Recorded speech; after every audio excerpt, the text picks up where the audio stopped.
In 1956, MGM cut an 11-minute scene from Forbidden Planet that was never meant to reach theaters. The scene involved Frances and her pet tiger.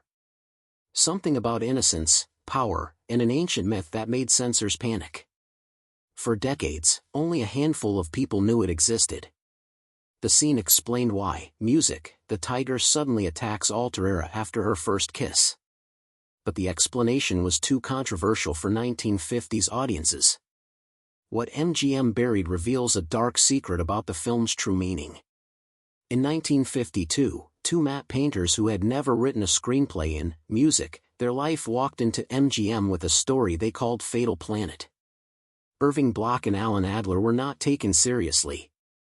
Science fiction back then was considered a dumping ground for low-budget throwaways, a place where studios sent their music, leftover actors and reused monster suits. But their pitch had, music, something different. It came from two men who didn't think in words, but in images. They saw a planet not just as a place, but as a canvas for fear, awe, silence, and technology. MGM tossed it out at first, but something about it lingered. By 1954, the tide had shifted. Studio heads were no longer ignoring the television boom or the growing curiosity about space. MGM took the gamble and gave it a second look. That dusty pitch got pulled out of a drawer and quietly transformed into what would become Forbidden Planet, one of the most expensive sci-fi experiments of its time. MGM didn't just approve it, they bet on it. Somewhere between $1.90 and $2 million got poured into a genre that usually scraped by with $150,000 to maybe $500,000. The studio wasn't just trying to make a sci-fi flick. They wanted to elevate it. Set designs were built from scratch. The cast wasn't made up of fading B-list stars, but up-and-comers like Leslie Nielsen and in music, Frances paired with the gravitas of Walter Pidgeon. Every dollar went into turning a genre nobody respected into something people couldn't stop looking at. MGM's decision was bold enough that the industry stood still for a second. Was it a foolish risk or a new future? Even inside MGM, executives whispered about the cost. But the gamble worked. It didn't just make its money back. It changed what science fiction meant to studios, showing them that the stars didn't have to be cheap to shine. Originally, the story was set in the year 1972.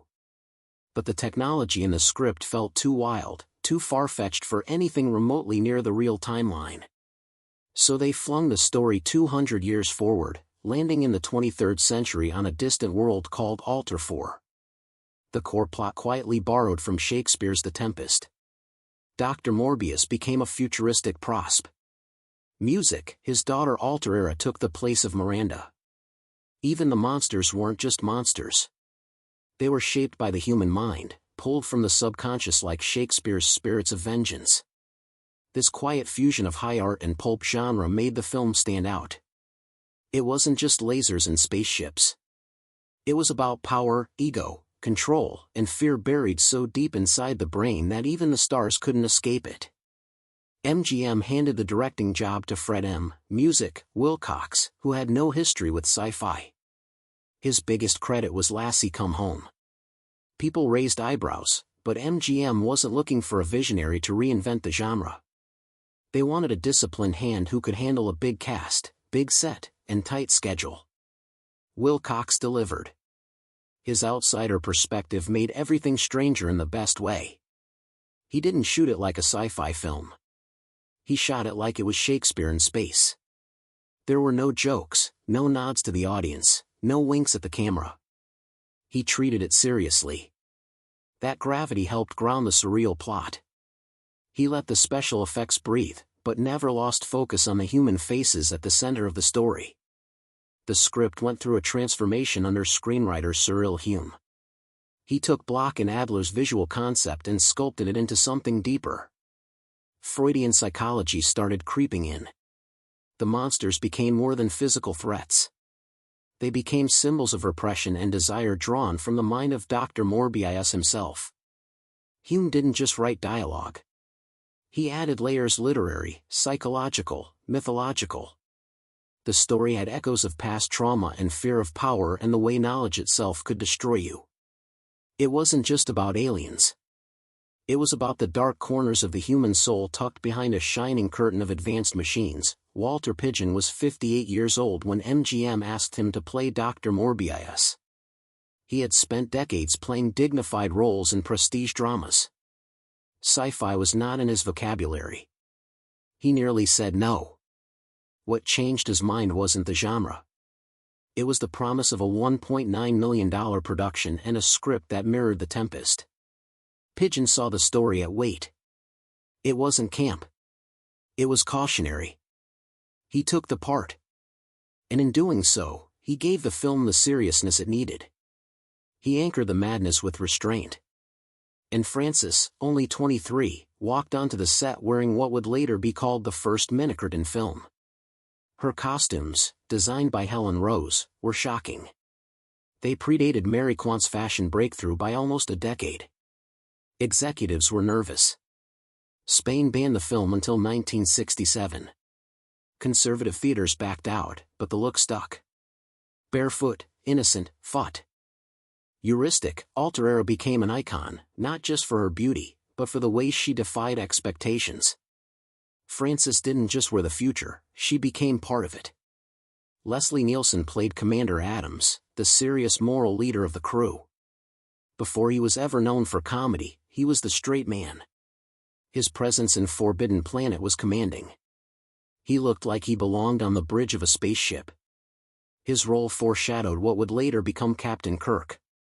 Nielsen later joked that the real star was Robby the Robot. And in a way, he was right. Warren Stevens played Doc Oro, the one who figured it out too late. His final words, monsters. Monsters from the ID landed like a hammer in 1956. Most audiences didn't even know what the ID was, but they felt it. His character's death was off-screen, quiet, horrifying. He tried to use the Krell's ancient machine, and it broke him. Stevens delivered it all with a calm that made it worse. The monster wasn't out there. It was inside. Music. Robby the Robot didn't speak for himself. Marvin Miller gave him his voice, but got no credit. Inside the suit was stuntman Frankie Darro. Darro lasted only so long. After a few drinks at lunch, he nearly fell over mid-scene and was let go. But the voice and the movement came together anyway. And Robby became immortal. He wasn't just a machine. He had charm. He was a new kind of character. Friendly, deadly, mysterious. The film's first premiere wasn't even in Hollywood. It was March 3 and 4, 1956 at the Southeastern Science Fiction Convention in Charlotte. Hollywood came later on March 23 at Grauman's Chinese Theater. That kind of rollout was rare for a genre film. Most sci-fi stories premiered quietly, slipped into late-night showings, but Forbidden Planet opened big with cinemascope and stereophonic sound. It played for 6 months at Grauman's. MGM treated it like an epic. When the music credits rolled, they didn't say score by. Instead, they called it Electronic Tonalities by Lewis and Baby Baron. The union rules wouldn't allow them to be credited as composers. The Barons didn't use instruments. They built circuits. They made music by breaking things. Loops, feedback, static. Their work wasn't music by 1956 standards, but it changed the rules anyway. Reviews were mixed. Some critics didn't know what to make of it. The New Yorker thought it was a joke. British critics were kinder but still puzzled. The Shakespeare, the psychology, the monsters, they didn't fit together easily. Some saw brilliance, others just saw robots in color. But the confusion didn't stop the film from growing in stature. It didn't need instant approval. It was built for the long game. The film pulled in, music, $1.53 million in the US and Canada and $1.22 to $35 million overseas. That gave it just under $3 million in total with a modest, music, profit of $210,000. Not a bomb, but not the smash MGM had hoped for. It ranked as the 30th highest grossing American film of 1956. Respectable. But the numbers weren't the real story. What mattered came later. In 1957, it got a nomination for Best Special Effects at the 29th Academy Awards. It didn't win. The Ten Commandments took the prize. But Forbidden Planet didn't need music, the trophy. Its monster was drawn with light. Its skies were painted. Its effects were practical, handmade, strange. The award nomination was proof that something had shifted. In Forbidden Planet, there was once a scene that tried to explain something audiences never quite understood. It was quiet, symbolic, and unsettling. Around the 11th minute, Dr. Ostro pointed out something about Altera and her tiger. He said only a virgin could tame a unicorn. And he saw something similar in the way Altera, music, could stroke and command a full-grown tiger without fear. That scene didn't make it into the final cut. MGM cut it clean. The motion picture production code at the time found the virgin unicorn metaphor too suggestive. The idea that a woman's sexual innocence gave her mystical power over animals. That wasn't something they could let reach theaters in 1956. When Altera kisses Commander Adams for the first time, her tiger turns on her. It doesn't hesitate. The animal that once laid peacefully beside her now sees her as a threat. In the finished version of the film, there's no explanation. It looks like a random moment of violence, but it wasn't random. The deleted scene would have made it clear that kiss, that one moment of romantic awakening, was the end of her power over the animal. Like in those old myths where the unicorn bolts the second innocence is gone. When the tiger lunges, it isn't just about danger. It's about change, loss, and something that can't be undone. For years, the only place that scene existed was in a book. The novelization of Forbidden Planet, written by Philip MacDonald under the name W.J. Stewart, was released in 1956 before the movie ever hit theaters. It kept the unicorn line. It spelled it out word for word. How Altera's purity kept the tiger in check. Most people reading the book assumed it was just a creative flourish. They didn't know the scene had been filmed and then buried. For almost 20 years, nobody outside of MGM saw any evidence, music, that it had ever been shot. MGM had a rule. Destroy all work prints. They didn't want alternate versions of their movies floating around. They didn't want raw cuts leaking to the public. But somehow, Forbidden Planet slipped through. In 1977, music, the old work print, turned up in a forgotten archive. It had the unicorn scene. It had different takes, alternate dialogue, raw sound. Nobody knows exactly why it, music, was saved. Maybe someone forgot. Maybe someone couldn't bring themselves to burn it, but it survived. And when it resurfaced, it changed everything. The work print got restored. First, it showed up on a Criterion Laserdisc. Then on the 50th anniversary DVD, then again on Blu-ray. Fans who had grown up watching the theatrical version finally saw what, music, had been missing. The kiss, the tiger, the myth.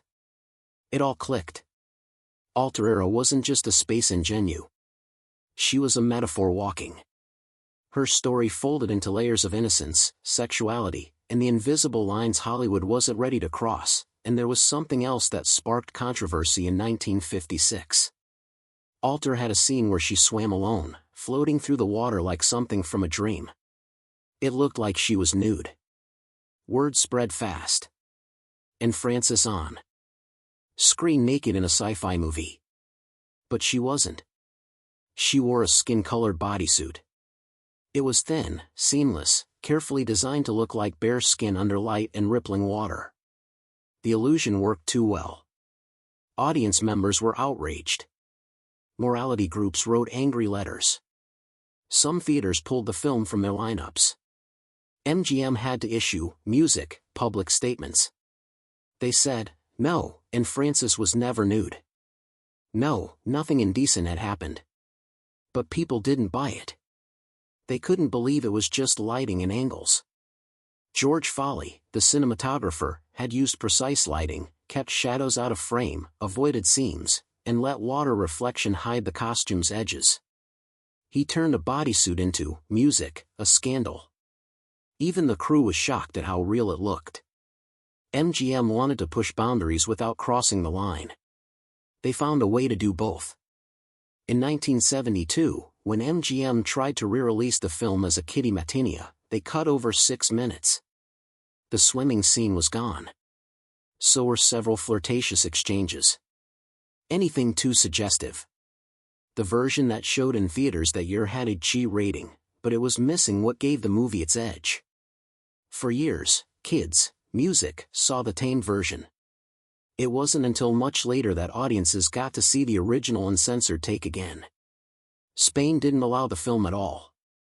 For over 10 years, Forbidden Planet was banned there.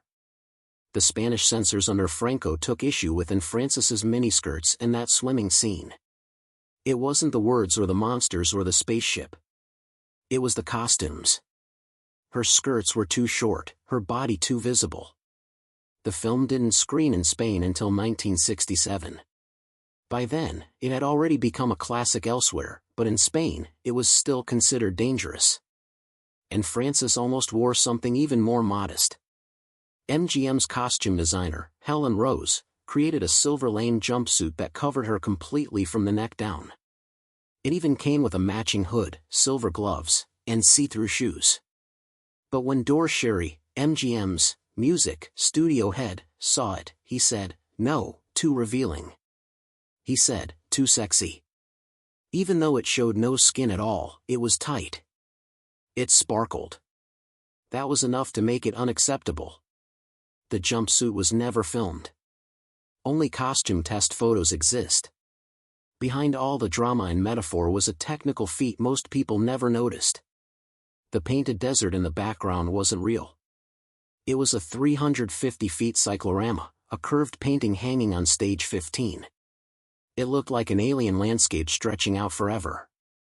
But the lighting had to, be exact. The sun painted on the background had to match the artificial sun used on set. If the angles didn't align, the illusion collapsed. Foley lit that painting with 40 skylights, each with 10 1000W bulbs, plus 96 K10S and 192 K5S, all drawing so much power they had to run extra lines from other stages. That one backdrop required a small army of electricians. Then came the spaceship. Arthur Terran designed a 51 flying saucer that filled the entire set. It was 167 feet across, the size of a real building. It overwhelmed the cast. MGM execs walked on set and immediately increased the budget. The film ended up costing $2 million. At the time, that was unheard of for a science fiction film. But the spaceship wasn't just a set. It was a commitment. It raised the stakes. It forced everyone to bring their best. 4 of MGM's largest sound stages were used. No other film had done that before. Each one held a different part of the world. The spaceship, the Krell laboratory, the control center, the alien terrain. The stages ran simultaneously. Crews worked in overlapping shifts, building, filming, and tearing down. It was a constant rotation. The demands were brutal and the coordination had to be exact. This wasn't just another genre movie. It was a construction, site wrapped around a vision of another world. Inside the spaceship, they built a 16-foot plexiglass globe. It had an outer and an inner shell with glowing steel bands running through them. It reflected everything. Light, cameras, crew, every single thing in the room bounced off that globe. To get one usable shot, they had to mask lights, cover equipment, hide people, block glare. It took hours just to set up one angle. The globe became a legend on set, a beautiful nightmare. Then came the Krell laboratory. It wasn't just wires and lights. It was 50,000 feet of cabling, 12,500 feet of neon tubing, and over 1 square yards of plexiglass. A crew of 15 electricians worked it. They used 110 separate switches to make panels blink, lights flash, circuits pulse like they were alive. The power demands were so high they had to run lines from other stages. And every switch mattered. They changed colors mid-scene. They adjusted pulses. It looked like alien intelligence, but it was just human grit. Everything in Forbidden Planet was bigger than it seemed. The missing scenes, the hidden metaphors, the costumes that caused riots, the sets that drained power grids. For a long time, people watched the film without knowing what they were missing. But those gaps, those quiet erasers are what made its rediscovery feel like opening a locked room. In 1956, MGM poured $125,000 into building a single robot. That robot was Robby. He wasn't some background gadget. He was the centerpiece. The cost ate up 7% of the entire $1.9 million budget for Forbidden Planet. Most sci-fi movies at the time couldn't even dream of that kind of money for their entire production. Adjusted for today's value, that's about $1.2 million. And all of it went into something that didn't breathe, blink, or speak on its own. But Robby didn't just stand there. He moved, blinked, spun, and spoke with lights flashing and gears turning. His head was a plexiglass dome. Inside there were rotating spheres, gyros, and pilot, music, lights. Everything moved in rhythm as if he was alive. Actor Frankie Darro was the first person to get strapped inside. It wasn't glamorous. The robot was 7 foot tall, packed with metal and rubber, and the inside was pitch black, sweltering, and, music, suffocating. There was no ventilation, and the head was partially electrified. Frankie once tried filming a scene after a few martinis and almost toppled the robot. The studio wasn't amused. Every step he took was torture. Every movement drained him. And all that pain, it never even showed on screen. Even after the film, Robby wasn't done. MGM needed to make back their money, so they sent him everywhere. He got his own starring role in The Invisible Boy in 1957. Then he became a go-to guest in shows, music, like The Twilight Zone, Lost in Space, Columbo, The Addams Family, The Love Boat, and even more in Mindy. He was a walking Easter egg, a relic that, music, kept reappearing. Sometimes he had new paint, sometimes new wires. But the silhouette never changed. He even shared the screen with Bugs Bunny and Looney Tunes back in action in 2003. It wasn't a cameo career. It was a second life. People called him the hardest working robot, music, in Hollywood. But Robby was more than metal. He had rules. Dr. Morbius, the character who built him, gave him strict orders that lined up with Isaac Asimov's 3 laws of robotics. No harming humans, obey orders, protect himself, but never at the cost of the other 2 rules. These rules shape the story. When the invisible ID monster attacks, Robby refuses to fight. His circuits lock. He's frozen because deep down he knows the monster is part of Morbius. If he attacks the monster, he attacks his own master. It was one of the first times a movie robot followed not just commands, but ethics. And it changed sci-fi forever. That wasn't the only thing Forbidden Planet did. First, its soundtrack wasn't made with violins, music, or trumpets. It was made with circuits. Lewis and Baby Baron didn't use instruments. They used self-built machines. No strings, no keys, just raw voltage, music, and sound. It was the first movie to have a fully electronic music score. It wasn't background music. It was the atmosphere, the mood, the tension. The Barons didn't even call it music. They called it music, electronic tonalities, because the American Federation of Musicians wouldn't let them call it music. The union said if humans didn't play it with traditional instruments, it didn't count. So even after creating something revolutionary, music, the Barons got second-tier credit. The process was brutal. The circuits they built weren't reusable. Each one had music, its own sound, personality, and lifespan. When a circuit finally overloaded and died, they recorded that final sound. That death cry became part of the score. B.B. Baron then had to sort through hundreds of tape fragments, cutting and splicing by hand. No undo button, no software, just tape, blades, and hours of repetition. She later called it a terrible job, but without her, the sounds would have been lost. Each fragment was unique. Nothing could be recreated. Their approach wasn't just experimental. It was philosophical. Music, inspired by Norbert Wiener's theory of cybernetics, the Barons saw machines as more than tools. They saw them as organisms alive in their own way. The circuits responded to feedback. They adapted. They changed with time. Each one had a beginning, a middle, and an end. That belief turned their machines into co-creators. Every beep and screech was a moment of life captured before the circuit burned out. While the score whispered and buzzed, the monster on-screen roared. The ID monster wasn't a man in a suit. It was Hondan, animated by Joshua Meador, a Disney veteran. Every frame was drawn on translucent vellum, frame by frame. It took months. The monster was just a fiery outline, barely visible unless it passed through the ship's force field. It was eerie, threatening, and untraceable. State censors thought it was too terrifying. Some demanded edits. That kind of pushback was rare for an invisible creature. But this one hit a nerve. Maybe because it wasn't a thing.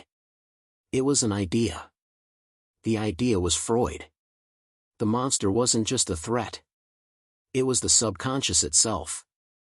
The ID, the unfiltered rage and lust and fear that lives under every mind.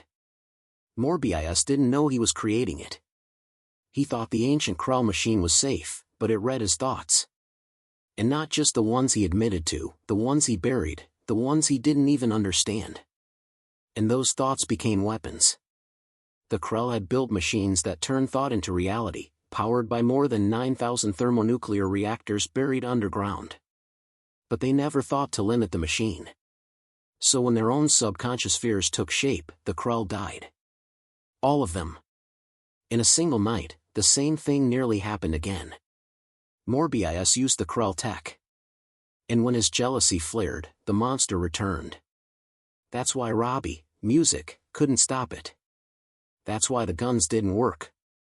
They were trying to fight someone's mind. The monster was Morbius.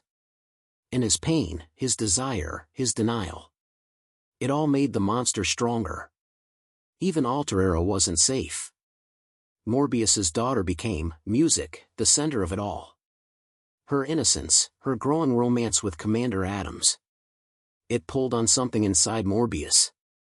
Something twisted. He never said it out loud. But when Altera kissed another man, the monster screamed. Morbius didn't summon it. He was it. His subconscious fought for control. The jealousy, the possessiveness, the rage, it manifested in the most Freudian way. Film critics later pointed out the incestuous undertones. The monster didn't want to harm Altera. It wanted to protect her from everyone else. And the person it hurt most in the end was Morbius himself.